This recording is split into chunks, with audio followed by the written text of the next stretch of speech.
So if you're not here, this is your chance to kind of get the active listening notes for the lecture that we did on 27th. So Constitution, that is what we were talking about. Constitution, again, you want to remember, it is basically outlining how our government is run, who has power, who doesn't have power, when do they have power. So one of the big ideas of it is this idea of the separation of power, the Constitution dividing power among the three branches of government. So legislative, which is the House of Representatives and the Senate, or just sometimes called Congress, the executive branch, which is the president, then vice president, blah, blah, blah, and the judicial branch, which is really going to be made up of the Supreme Court and then the lower courts.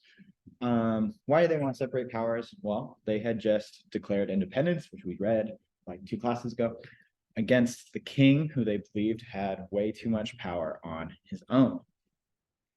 So, example of separation of power, the legislative branch has power to declare war on another country, but then the executive branch is the one that's actually doing the war. So at least it's not like one person declaring war and then going over all of the military that's being sent over there. And then the judicial branch is really interpreting the laws. So if there's laws like draft laws that are being put in place, they are trying to interpret the law and protect the civil liberties of Americans, making sure it goes in line with the Constitution. So there's this idea of checks and balances, so that each branch can check the other branches of government and kind of balance out the power so that one branch doesn't have too much power. The Constitution wanted to avoid one branch having too much power, so the branches review each other's work. Examples of this: so the legislative branch, again, Congress, Senate, and the House, they can impeach the president.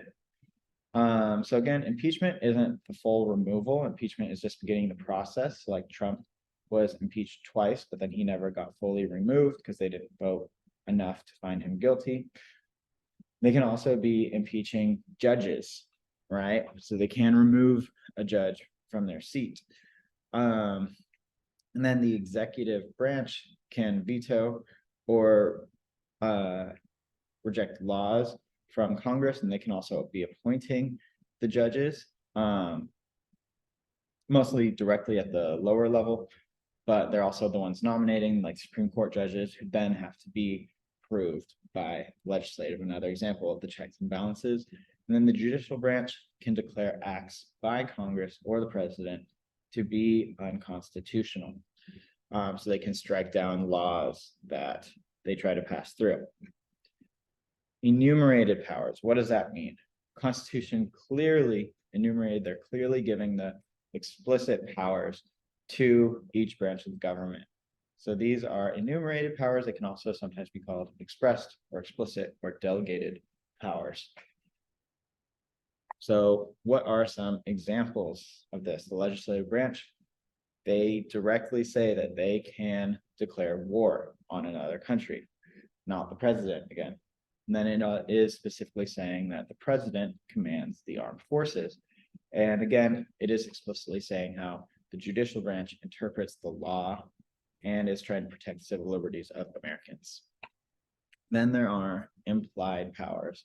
So the Constitution gives each branch implied powers, meaning they're not named necessarily for each branch to do their jobs. So what does that kind of look like?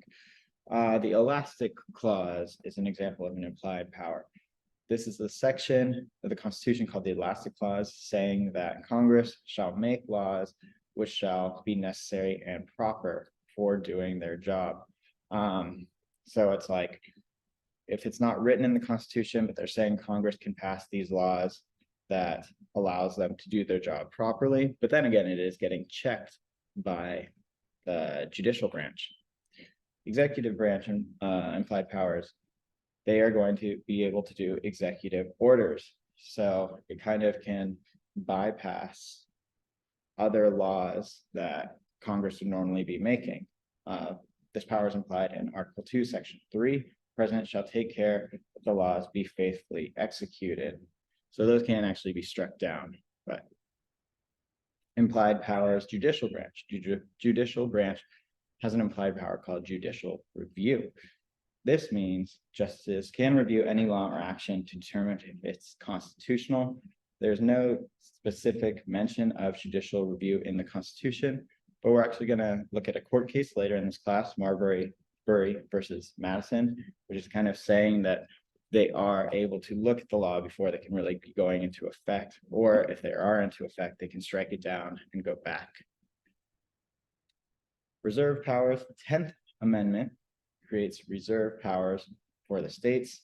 Examples of reserve powers: conducting elections, establishing local government and school, regulating marriage and divorce, controlling interstate commerce, providing police and fire protection, and setting education policies.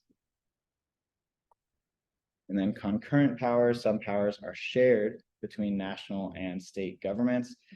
These are called concurrent powers. Some examples of concurrent powers: levying and collecting taxes. So both state and federal are doing this. They're both establishing courts. They're both constructing and maintaining roads. There's Caltrans, but then there can also be federal money that goes into Caltrans to do that. It's protecting public health and providing for public safety. So again, at the end, remember, do your summary, and you do have an exit ticket.